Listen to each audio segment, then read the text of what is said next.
বন্ধুরা, এখন আমি দাঁড়িয়ে আছি বিষ্ণুপুরে যাওয়ার পথে বিশাল বড় একটা জঙ্গল, যেই জঙ্গলটা হচ্ছে জয়পুরের জঙ্গল।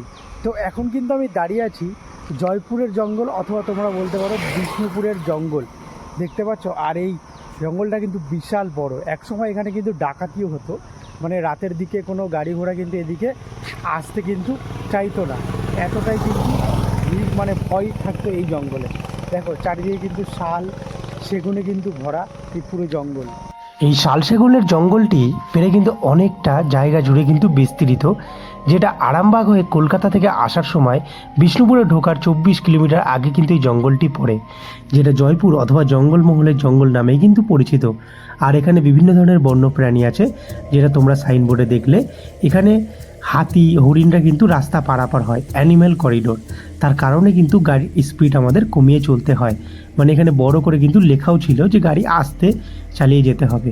আর গাড়ি চালিয়ে যখন আমরা এই রাস্তা দিয়ে যাই তখন সত্যি কিন্তু মনোমুগ্ধ হয়ে যায়। মানে দুদিকের যে পরিবেশ তোমরা শুধু দেখো, একটা ড্রোন থাকলে তোমাদের আমি এই শটটা কিন্তু দেখাতাম।